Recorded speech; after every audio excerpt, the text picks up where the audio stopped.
여러분 주말 잘 견디셨습니까? 김명준의 뉴스파이터입니다. 총선이 열흘도 아니고 아흘에밖에 안 남았습니다. 여야 대표는 얼마나 속이 탈까요?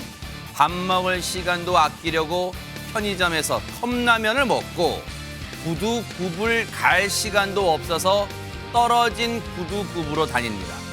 신문에 좋은 그림 내보내려고 일부러 연출했을까요? 그렇게까지 생각하진 않습니다만 사실 국민들이 보고 싶은 그림은 따로 있습니다. 선거 끝난 후에도 라면 먹으면서 구두굽이 떨어질 때까지 뛰어다니는 그림 말입니다. 그렇지 않으면 국민들은 또다시 만우절 거짓말에 속았구나 라면서 허탈해하실 것 같습니다. 4월의 첫날 월요일 김명준의 뉴스파이터, 잠시 뒤에 이 이야기 해보도록 하겠습니다.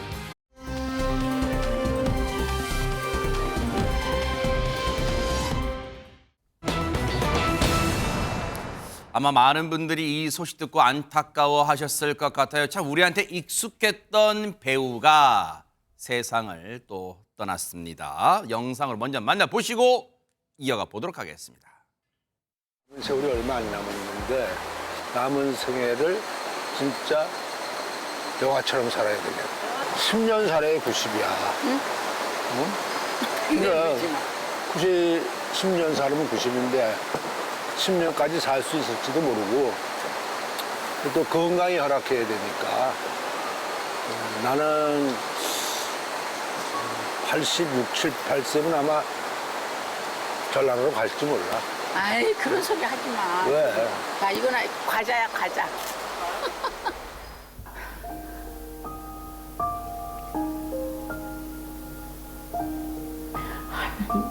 그런 얘기 하지. 앞으로 남은 여생이 얼마가 남았을지는 모르지만 여기서 돌아가면서부터는 정말 내 진심으로 이 남자를 100% 헌신적으로 살아야겠구나.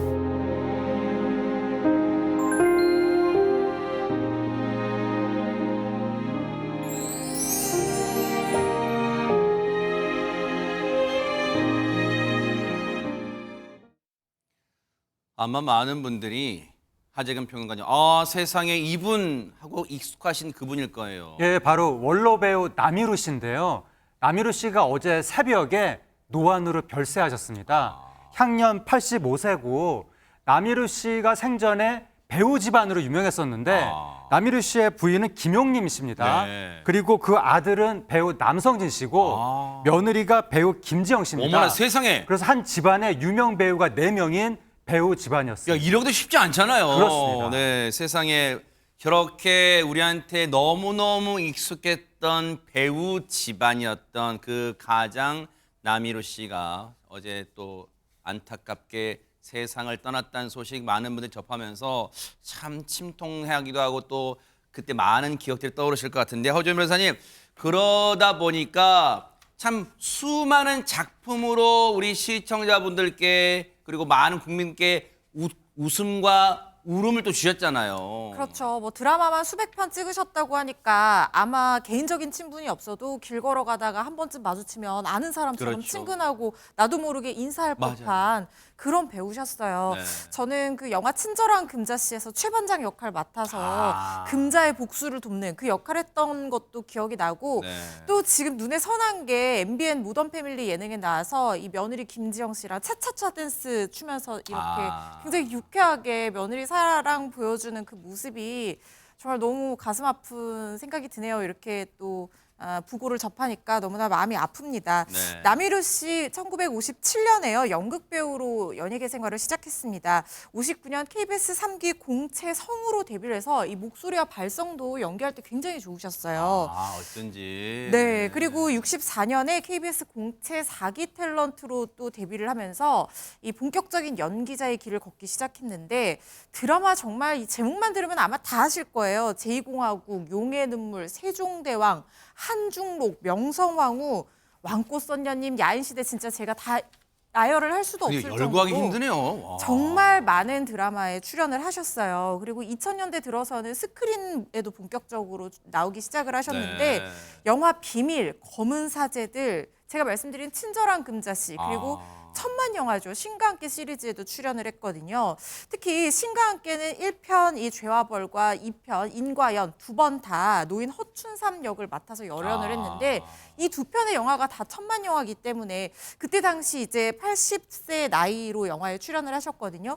아마 우리나라 최고령 천만 배우이고 두 편의 천만 영화에 등장한 그런 배우로 기억이 되지 않을까 싶습니다. 예, 지금 자막도 나갑니다만 영화 같은 삶을 살다 가신 게 아닌가 이런 생각도 드는데 앞서 영상 보면은 이제 남희루 씨, 김용림 씨 이 부부의 모습도 보여드렸지만 또 아들 내외 남성진 씨, 김지영 씨도 막 유명하잖아요. 그런데 동치미에도 많이 출연하셨었는데 네. 혹시 그때 뭐 좀 같이 기억도 있고 그러세요? 김용림 선생님은 동치미 이제 고정 멤버셨고요. 네, 거기서 또 마담님 이렇게 부르잖아요. 마담님. 네, 마담님으로서 아주 가운데 그렇죠. 중심을 잘 잡아주셨고 아까 화면에 두 부부가 소개된 장면이 동치미 투어라 그래서 일본에 여행을 갔던 프로그램입니다. 저도 저기에 끼어서 3박 4일 동안 어머 같이 가셨어요? 예, 두 분 선생님을 지켜봤는데 어머나. 가장 놀라웠던 것은 두 분이 서로 너무나 존경하고 존중해주는 모습이었어요. 그래요. 예, 그러니까 정말 이렇게 따뜻하게 손잡아 주시고 뭐 이런 존중도 보였고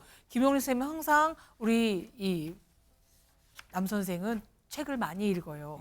모르는 일이 없어요. 뭐 이렇게 하고 제가 추천해 주신 책도 전해드렸다 이런 얘기를 하셨고요. 어쨌든 1965년에 연예계 선후배로 결혼식을 했으니 내년이면 60주년 결혼 기념을 맞았을 텐데 그래요. 예, 어제 이렇게 생을 마감하셨는데요. 네. 사랑꾼의 면모로만이 아니라 정말 서로 존경하고 존중해주는 부부가 참 드물잖아요.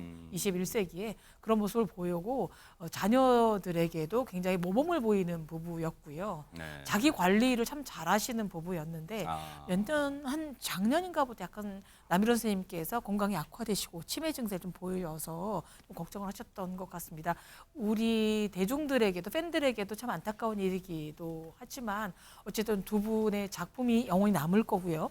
남희론 선생님 작품이 영원히 남을 거고요. 모범 부부로서 다른 연예인 부부에게도 굉장히 귀감이 될 것으로 생각됩니다. 저도 이 방송 마치면 빈소로 달려갈 예정입니다. 네.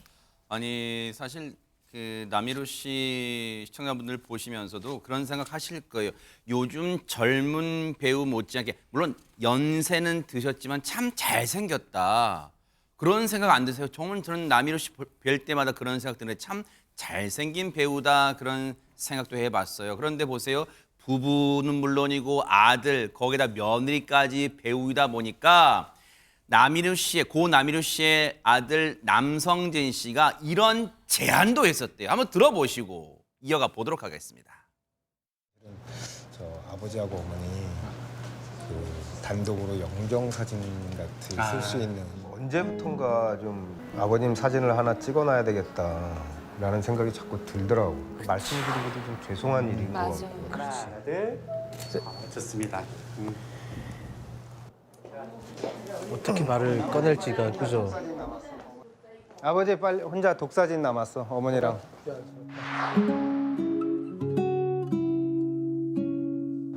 미소만 지으세요. 아니 이건 무섭게 해. 저거 봐 아버지가. 저거.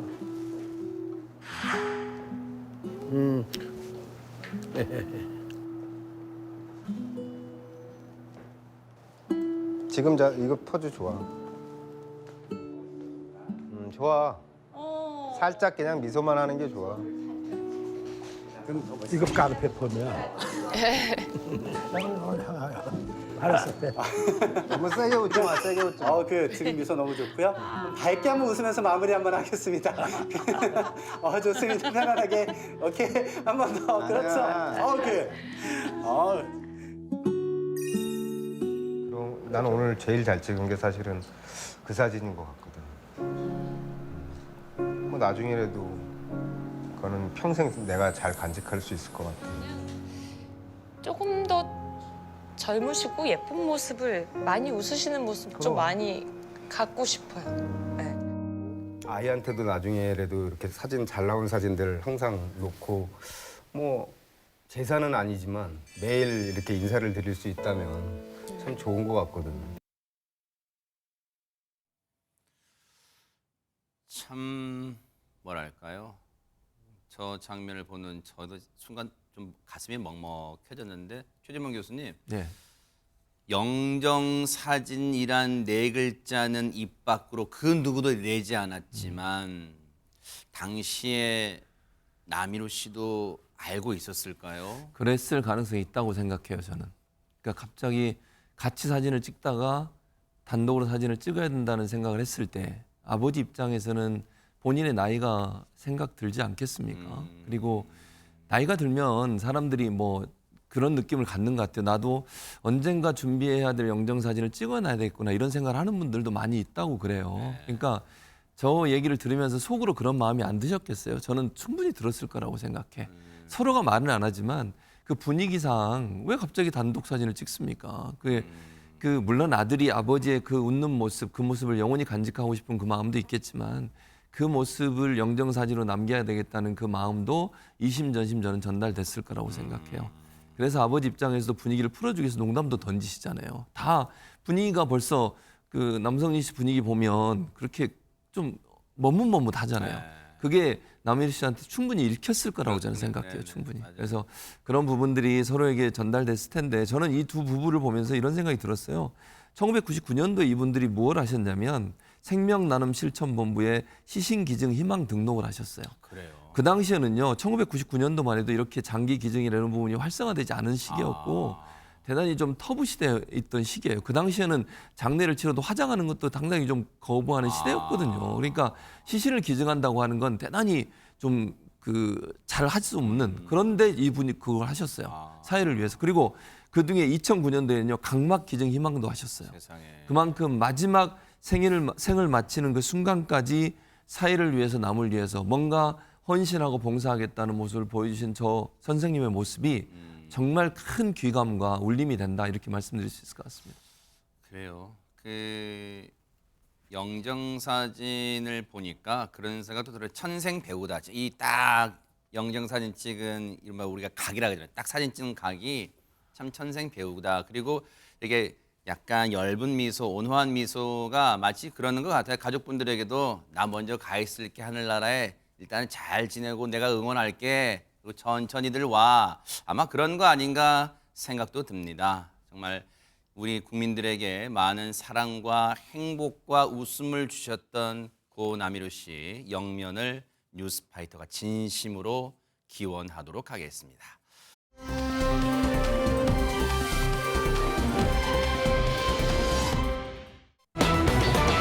자, 분위기 바꿔보도록 하겠습니다.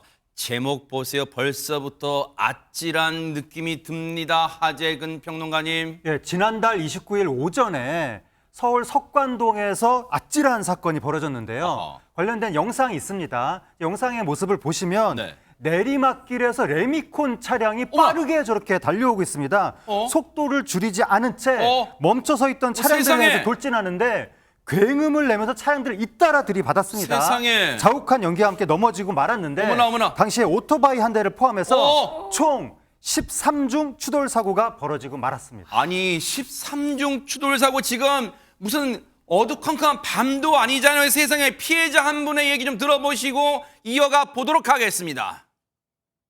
갑자기 우르릉쾅 소리가 나더라고요. 비가 와가지고 천둥이 치는 줄 알았는데 백밀러로 뒤편을 보니까 덤프가 밀고 나오는 걸 보게 됐죠. 트럭이 계속 달려오는 속도로 앞차를 밀면서 계속 연달아서 밀고 내려온 거죠. 내려오는 차선이 아니고 올라가는 차선으로 내려왔어요, 레미콘 차가. 근데 제 생각에는 막 브레이크 파열이든지 아니면 악셀을 밟고 내려온 것 같은데, 그러니까 속도가 그랬어요. 속도가 브레이크 파열이든지 브레이크를 안 밟아먹고 악셀을 밟았든지 그런 속도였어요. 무게가 있으니까 가속이 굉장히 세가지고 속도가 있으니까 어마어마하더라고요. 아니 세상에. 허준 변호사님, 지금 이 피해자분과 목격자분 얘기만 들어봐도 당시에 얼마나 사고가 처참했는가를 지금 느낄 수가 있는데, 아니 어쩌다 지금 이런 일이 일어난 겁니까, 허준 변호사님? 그러니까요. 50대 운전자가 몰던 이 레미콘 차량이 레미콘 차량 자체의 무게만 해도 어마어마한데 브레이크가 말을 듣지 않았다고 해요. 그래서 위쪽에서 아래쪽으로 밀고 내려오면서 가속도가 붙어가지고 이게 엄청난 13중 추돌 사고로 이어진 거예요. 지금 이 신호를 기다리고 있던 1톤 탑차를 들이받으면서 계속해서 연쇄 추돌이 일어난 상황으로 보이는데 한 명이 결국 사망하고 16명이 부상을 당해서 그중에 4명은 병원으로 옮겨져서 치료 중인 상황인데요.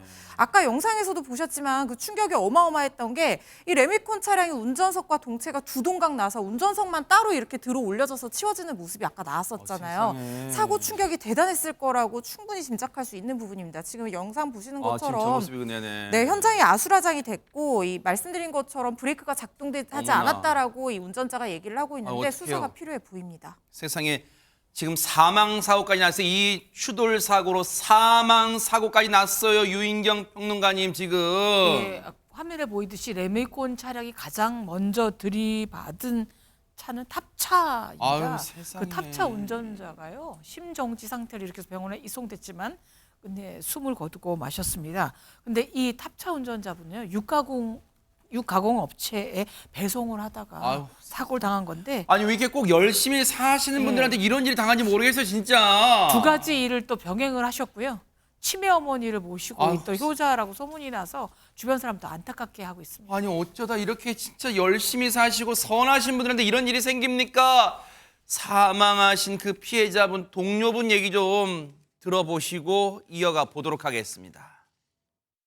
되게 성실하신 분이시고요. 치매에 걸리신 노모랑 같이 사신다는 거 투자를 하시는데 그중에 이제 밤에 이제 저희 회사에서 일을 하시는 거고.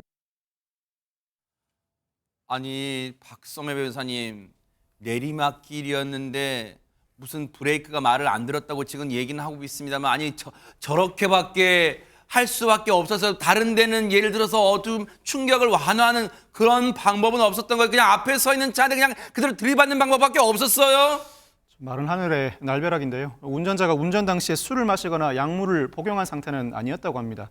지병을 앓고 있는 운전자가 회복을 마치는 대로 경찰이 소환해서 차량 결함과 운전 부주의 등 모든 가능성을 열어놓고 조사할 방침인데 이 사건의 사고 자체만 보면 교통사고 처리 특례법 위반 치상으로 합의가 이루어지지 않는 한 실형이 선고될 만한 사안입니다. 그렇지만 운전자가 브레이크가 작동하지 않았다고 주장하는 만큼 경찰도 이 부분 항변 내용에 대한 판단을 충분히 해보아야 합니다. 아마 추정컨대 블랙박스 CCTV에 이어서 차량의 사고 기록 장치 EDR 분석도 시행할 것 같습니다. 즉 블랙박스를 통해서는 사고 당시 운전자의 음성 등 태도를 살펴보고 CCTV를 통해서는 사고 당시에 브레이크 등이 들어와 있었는지 그리고 EDR을 통해서는 브레이크 작동 여부 등을 전반적으로 조사해 볼 것 같습니다. 너무나도 어처구니 없고 그런 황망한 그런 사고였습니다. 피해자 이 사망하신 분 어떻게 합니까? 세상에 영면을 또 기원하도록 하겠습니다. 너무너무 안타깝습니다.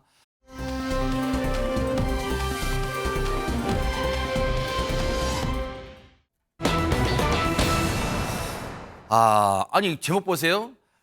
내 딸을 만나는데 돈을 들고 만나야 한다는 건가요? 박성배 변호사님. 이 대낮부터 지구대를 찾은 한 남성이 있었습니다. 그런데 한 손에 현금 수백만 원이 들려 있었는데 무슨 일인지 바로 영상으로 확인해 보시겠습니다. 네네.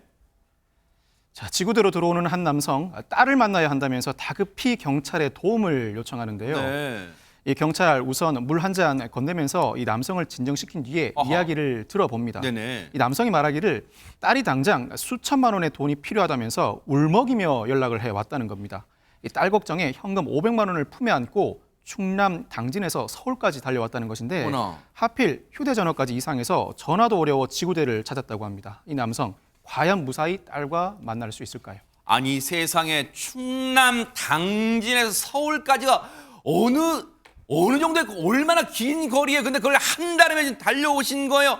근데 품 안에 있었던 그 앞서 아마 그 5만 원권 그게 500만 원이었나 봐요. 그 품에 안고 딸을 만나러 올라왔는데 지금 연락되는 방법이 없어요. 근데 딸에게 저 남성의 딸에게 따님에게 대체 무슨 일이 생긴 겁니까? 최진봉 교수님. 사건은 지난달 26일로 거슬러 올라갑니다. 26일 날 무슨 일이 있었냐면 이 아저씨, 이게 지금 피해자 되신 분의 전화번호에 우리 딸이라고 저장된 번호로 전화가 온 거예요. 의심할 수가 없잖아요. 우리 딸이라고 돼 있으니까. 그러네요, 네. 그 전화를 받았어요. 모르는 번호가 아니라 우리 딸. 그리고 70대 남성이세요, 저분이. 네. 연세가 70이세요. 그러니까 네. 딸이 전화했다고 생각하고 전화를 받았더니 딸 음성으로 뭐라고 얘기하면 내가 보증을 잘못 써서 당장 2,700만 원을 갚아야 돼. 근데 돈이 없으면 해코지를 한다고 했어. 돈을 빌려준 사람이 이렇게 얘기를 한 거예요. 그러니까 이제 아버지 되신 분이 얼마나 당황을 했겠어요. 그래서 집에 있는 현금을 다 모아봤더니 500만 원 있었던 거예요. 그 500만 원 현금을 들고 일단 서울에 있는 딸을 만나러 서울로 출발을 했던 겁니다. 아, 따님은 서울에 원래 살고 계셨나 봐요. 예, 그렇습니다. 아. 그러니까 이제 딸을 만나려고 보증 잘못해서 해코지 당한다고 하니까 이걸 구해줘야 되잖아요. 아. 그 마음으로 서울로 올라오게 된 것입니다. 택시를 타고. 일단은 2,700만 원이 필요하다고 따님은 울먹였지만 있는 돈을 다 모아봤더니 500으로 아마 500만 원 가지고 와서 아마 사정 하시려고 왜 따님을 위해서 이 아버지가 아이고 죄송합니다 선생님 저희가 500만 원밖에 없는데 일단 좀 저희가 일단 먼저 드리고 나중에 차근차근 갚을게요. 아마 이러려고 올라오신 것 같은데 아니 근데 하정현 평론가님 따님 댁이 아니라 왜 지고 들어간 거예요 그럼 어르신은? 이 70대 남성이 아주 결정적인 선택을 했는데 아하. 애초에 이제 전화를 받기로는 경기도 의왕의 한 고등학교로 오라고 연락을 받은 거예요. 근데 이분이 황망해서 그랬는지 그 고등학교로 안 간 겁니다. 안 가고 지금 딸이 뭐 위급해졌다고 하니까 딸이 살고 있는 서울로 가자. 아하. 이렇게 다른 선택을 한 거예요. 오. 그래서 딸이 용산에 살고 있다고 알고 있었으니까 일단 서울 용산 쪽으로 갔는데 네. 딸한테 전화를 했더니 이분 휴대폰에 악성 앱이 설치돼 있었다고 합니다. 어머. 딸하고 통화가 안 되는 거예요. 그래서 이분이 한 선택이 뭐냐면 경찰서를 가자. 아하. 용산 경찰서 지구대를 찾아서 네. 내 딸이 지금 납치된 것 같다. 딸을 만나야 되는데 정확한 주소를 모르겠다라고 하면서 경찰한테 도움을 요청한 겁니다. 자 일단은 잘하신 것 같아요. 왜냐하면 위기의 순간 다급할 때는요 혼자서 해결하러 가면 안 돼요. 일단 우리한테 제일 친구가 되는 경찰한테 달려가신 건 잘한 것 같은데 근데 허지원 변호사님 일단 딸과 연락도 안 되고 지금 어떻게 되는 상황이에요 그러면? 그러니까요. 경찰이 정말 딸이 납치가 됐을 수도 있는 상황인 거잖아요. 그래서 딸과 전화를 하기 위해서 경찰 휴대전화로 딸한테 전화를 시도를 합니다. 아. 이 딸이 진짜 납치된 위급한 상황이 맞았던 건지 이 딸이 전화를 받기는 받았을지 영상으로 한번 확인해 보시죠. 아이고 네네. 네, 남성 말을 듣고 움직이는 경찰들 지금 전화하는데 딸이 들어오는 모습이에요. 앉아있는 아버지 보자마자 저렇게 아빠 하면서 껴안는 모습입니다. 알고 봤더니요. 보이스피싱범이 딸인 척 남성에게 전화를 걸었던 건데 어머나. 영상만 봐도 아빠 나 괜찮아 여기까지 오셨어 이렇게 얘기하는 것 같잖아요. 어머나 세상에. 울먹이는 딸의 목소리에 100km가 넘는 거리를 꼬깃꼬깃 500만 원 싸들고 한달음에 달려온 아버지입니다. 다행히 아무 피해 없이 딸과 함께 저렇게 집으로 돌아가셨다고 합니다. 아유 세상에. 아이고 따님께서 아버님 끌어안는 모습에 그냥 저희도 그냥 순간 안도의 한숨을 막 내쉬었는데 알고 봤더니 세상에 보이스피싱이었다는 거 아니에요. 근데 사실 저 순간에 보이스피싱이라고 직감하기는 어려웠을 것 같은데요. 관련 얘기 좀 들어보시고 이어가 보도록 하겠습니다. 할아버지가 눈을 얼굴도 하얗게 질려가지고 저희 시골에 오셨어요. 딸이 뭐 납치된 것 같다 그러냐. 근데 사실 경찰관들은 처음부터 이게 또 납치보다는 보이스피싱인 것 같다 직감했죠. 대면해야지 안전한 걸 이렇게 알고 안심할 것 같아서 딸한테 이렇게 연락해서 어디 계시냐니까 마침 지구대 근처에 계셨어요. 내가 너가 뭐 보증을 잘못 써서 뭐 그 얘기를 하는데 내가 뭐 어쩌하냐 그러니까 아빠 내가 그런 사람 아닌 거 알잖아 하면서 뭐 그렇게 얘기하고 서로 끈안고 딸이 뭐 납치됐다 아이가 납치됐다 100% 뭐 허위일 거라는 전제하에서 신고부터 해주시면 여러모로 아이 뭐 인적 피해나 재산적 피해가 없을 거라고 생각됩니다. 맞아요. 마지막에 경찰분께서 정답을 말씀해 주셨잖아요. 물론 그 순간에는 그런 전화 받으면 머리가 하얘지시고 아무 생각도 안 나시고 손이 벌벌 떨리실 거 하지만 한 번만 심호흡해 보시면 왜 정말로 위험한 순간에 내 가족이 처해 있다면 어쨌든 도움은 혼자 해결할 수는 없잖아요. 도움은 경찰을 통해 받아야 되는 거니까 꼭 이런 전화 받으면 혼자 해결하지 마시고 가까운 지구대 경찰분의 도움을 꼭 받으시기 바랍니다. 명심하시기 바랍니다.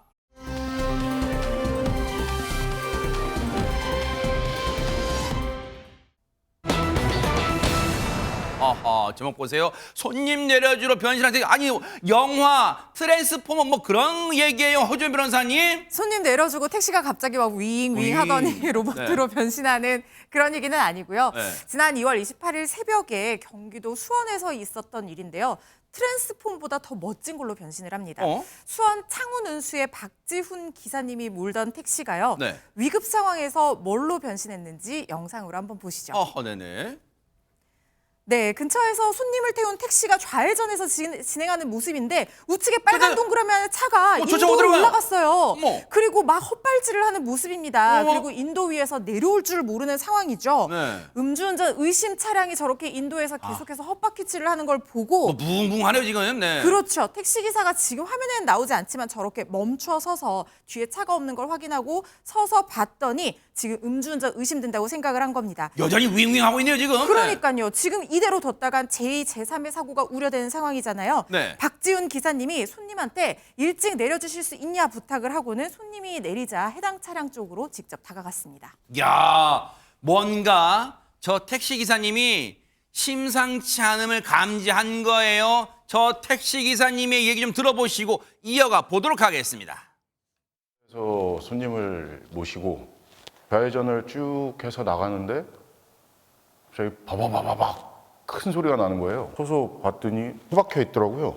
큰일 났네 하고선 112에 신고를 하고 천천히 가고 있었어요. 소리가 나더라고요. 윙, 윙.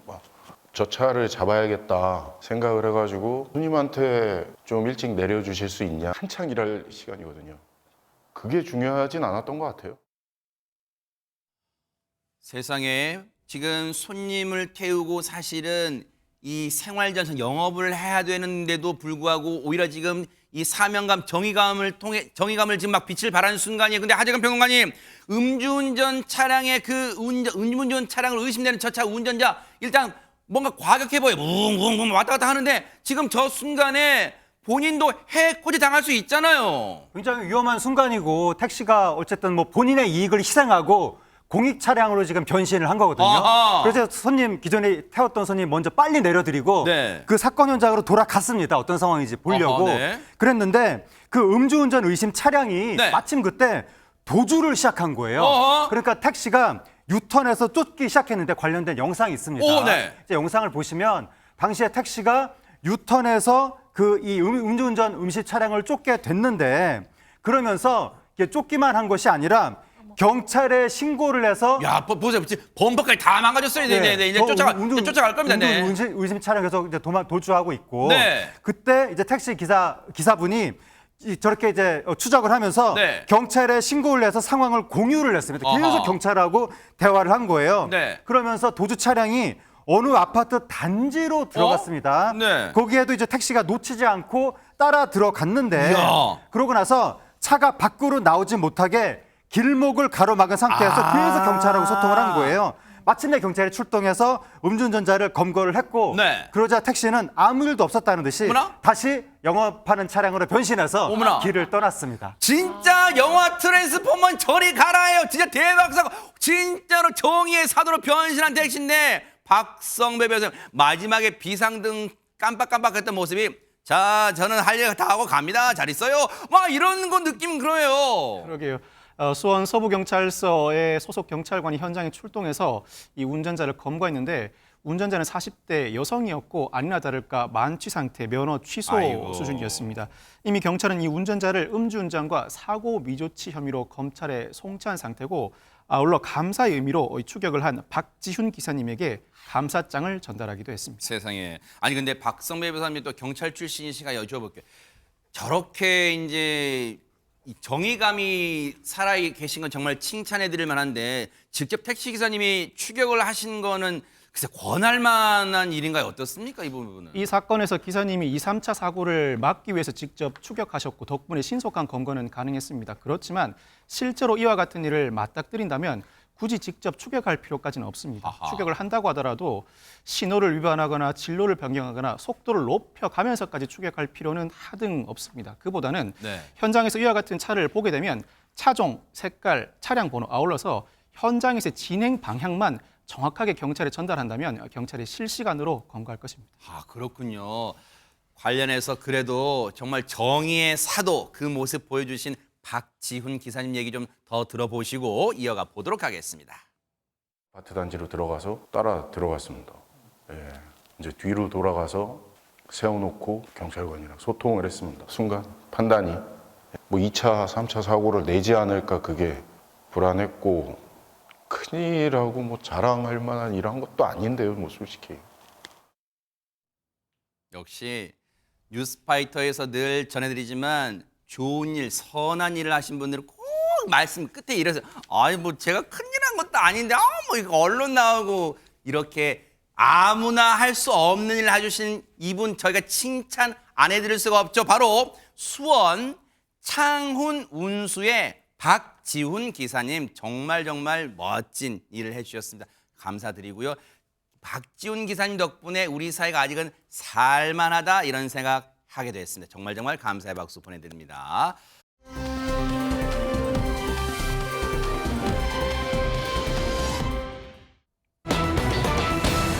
자, 지금요.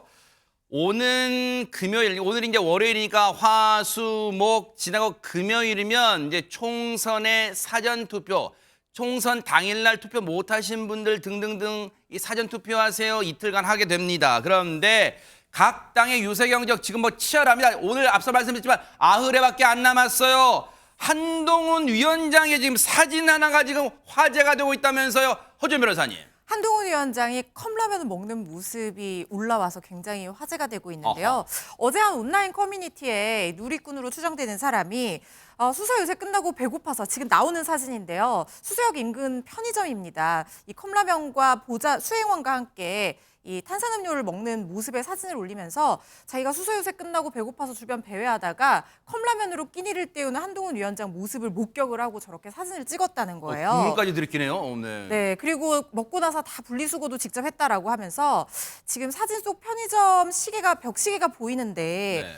이 저녁 8시 30분을 가리키고 있거든요. 피곤하긴 한가 보네요. 저렇게 눈 만지고네. 그렇죠. 머리 아파하는. 지금 사진 저 보이시죠? 시계 보이네요. 네. 네, 아하. 저희가 8시 반 사진인데 네. 어제 아마 마지막 일정이 강남권의 이 수서역 인근에서 유세 일정이 있었는데 네. 그걸 마치고 이제 저녁 식사를 하는 모습으로 보입니다. 네. 게시자가요. 하루 유세 일정 다 끝내고 먹는 게 컵라면과 탄산음료라니라고 하면서 보좌관한테 물어봤더니 요즘 너무 바빠서 하루 종일 계속 그렇게 먹는다고 하면서 점심도 달리는 차 안에서 김밥으로 끼니를 때웠다 이렇게 얘기를 했다고 합니다. 선거가 코앞이다 보니까 바쁘게 움직이다 보면 박성배 변호사 진짜 막 이렇게 제대로 갖춰놓고 밥을 먹기는 어려울 것 같다 이런 생각도 들긴 합니다. 이 공식 선거운동 기간 첫 주말 한동훈 비대위원장이 수도권 집중 공략에 나섰습니다. 일요일인 어제 일정을 살펴보면 경기도 성남을 시작으로 용인, 안성, 이천, 광주, 하남에 이어서 서울로 건너와 강동, 송파, 강남까지 약 1시간 간격으로 10개 정도의 일정을 소화했습니다. 촘촘하네요, 진짜 일정이. 계속해서 나오고 있는 여당 위기론에 수도권 민심을 훑은 것으로 해석됩니다. 야, 근데 저렇게 여당에서는 지금 약간의 어떤 뭐 불안감 등등등으로 열심히 막 발바닥에 땀이 나도록 뛰고 있는데 야당도 이해 못지 않아요. 하재근 평론가님, 이재명 대표 관련해서도 뭔가 화제가 된 사진이 한 장 있다면서요. 네, 이재명 대표 비서실에서 네. 지난달 30일 오후에 이재명 대표 구두로 추정되는 그 사진을 SNS에 올렸거든요. 사진을 보시면 네. 구두 뒷굽이 떨어져 있습니다. 그 뒷굽이 떨어진 사진을 올리면서 누군가의 신발에는 그 사람이 걸어온 길이 담겨 있다고 한다. 이렇게 확대해서 보니까 네, 떨어져 저렇게 있네요. 살짝 떨어져 있거든요. 자신도 모르는 사이에 떨어져 버린 구두 굽에 이번 선거에 임하는 이재명 대표의 절박함이 오롯이 녹아있다. 이렇게 글을 올렸는데 네. 이재명 대표의 일정도 굉장히 촘촘한 것으로 지금 알려지고 있습니다. 예를 들어서 그제 같은 경우에는 하루에 서울에 송파 찍고 강동 찍고 광진, 중구, 용산, 영등포, 마포, 서대문 이렇게 하루 지금 동안에 랩하신 건 아니죠? 랩을 하신 거 아니죠? 네. 그건 아니지만 어쨌든 하루에 서울 전역을 저렇게 다 돌아다닐 정도로 바쁜 일정을 보냈다고 합니다. 야, 방금 하재근 평론가님 랩처럼 해주신 저 지역을 송파, 강동, 광진, 중구, 용산, 영등포, 마포 쭉쭉쭉쭉 막 다 찍어 정말로 이재명 대표도 눈코뜰 새 없이 바쁜 일정을 보내고 있는데 혹시 유영희 평론가님 앞서 한동훈 위원장의 컵라면 먹는 사진 그리고 이재명 대표의 그 달아 이 헐어진 구두굽, 떨어진 구두굽, 이게 혹시 막판 유권자들의 마음을 좀 사로잡을 수 있을까? 특히 부동층 마음 움직일까요? 글쎄요, 저는 볼 때는 확증 편향이라고 하죠. 자기가 좋아하는 후보나 당에 대해서는 더 응집이 되는 거고요. 근데 부동층의 마음이 어디 갈지 잘 모르겠습니다만 싫어하는 사람이 아주 극단적인 편향을 보입니다. 네. 똑같은 컵라면을 먹어도 아니 뭐 저렇게 궁상을 떠 뭐라고 하기도 하고 네. 구두굽을 보고도 또 구두굽이야? 저번에 박원순 시장 구두굽도 기억나네? 만만한 게 구두야? 뭐 이렇게 하는 분이 있는 반면 네. 또 지지자들, 열혈 지지자들은 눈물이 난다. 그럴 수 있죠. 네. 뭐 가슴이 뭐 미어진다. 챙겨 먹고 다니세요. 네. 편한 운동화 신으세요. 등등이 있지만 네. 중요한 건 라면과 구두가 문제가 아니라 정말 국민에게 전달되는 진정성일 거고요. 네. 저는 국민들이 보수냐 진보냐 좌나 우냐를 따지지 않습니다. 우리 지역에 누가 더 열심히 뛸 후보인가를 따져 보시기를 바랍니다. 네. 아흘에 남아서 D-9 하루하루가 이제 간절해요. 오늘 양당 대표가 찾는 곳은 또 어떤 의미가 있을지 또 궁금합니다. 최재만 교수님. 네, 그렇습니다. 지금 한동훈 비대위원장은 지난달 28일부터 어제까지는 주로 서울, 경기, 인천 지역을 찾았어요. 수도권 지역인데 수도권이 사실은 조금 밀리고 있는 상황이거든요. 국민의힘이. 그러다 보니까 수도권에 집중적으로 유세를 하면서 수도권의 지지율을 끌어올리기 위해서 노력을 했고요. 오늘은 부산 쪽으로 왔습니다. PK 지역을 갔고요. 네. 왜냐하면 PK 지역은 전통적으로 사실 보수 쪽이 좀 강한 전 지역이었거든요. 근데 최근에 들어서 분위기가 약간 변하고 있어요. 그러다 보니 위기론이 좀 확산되고 있어서 PK 지역도 지원 유세가 필요하다고 생각해서 사실 한동훈 비대위원장이 이번 총선은 처음으로 PK를 방문한 거거든요. 그러니까 공식 선거운동 이후에. 그래서 PK 지역도 조금 더 힘을 실어서 원래 수성해야 되는, 그러니까 본인들이 지켜야 되는 그곳이기 때문에 더 강하게 지금 지원 유세를 하고 있는 상황이고요. 이재명 대표 같은 경우에는 어제까지 이제 수도권 계속 돌고, 그리고 어제 오늘 이틀 동안은 본인 지역구, 본인이 지금 출마를 하고 있잖아요. 한동훈 비대위원장은 출마를 안 하면서 지금 지휘를 하고 있지만 이재명 대표는 출마를 한 상태에 지휘를 하고 있기 때문에 인천 계양을 지역이 그렇죠. 이제 본인의 지역구도 열심히 해야 돼요. 거기도 지금 원희룡 상대 후보가 원희룡 전 장관이거든요. 네. 그래서 경쟁을 하고 있기 때문에 본인 지역구에 어제 오늘 이틀 때 인천을 집중적으로 유세를 하고 있고요. 이제 본인이 인천 계양이잖아요. 네. 그래서 본인 지역구 중심으로 해서 옆에 있는 지역구들을 지원 유세하는 그런 모습을 보여주고 있습니다. 네. 어쨌든 지금 아흘에밖에 안 남은 시점이라서 여야 할 것 없이, 물론 아직은 장담 못해요. 뚜껑은 우리 정치판, 특히 선거 때는 뚜껑은 열어봐야 한다는 표현을 늘 쓰잖아요. 뚜껑 열어볼 때까지는 장담 못하니까 아마 이 하루를 24시간이 아니라 48시간처럼 여야가 쓰지 않을까 그런 생각해 봅니다. 또 대신 건강 상하지 않도록, 여야 대표 모두 건강 상하지 않도록 하는 게 중요할 것 같습니다.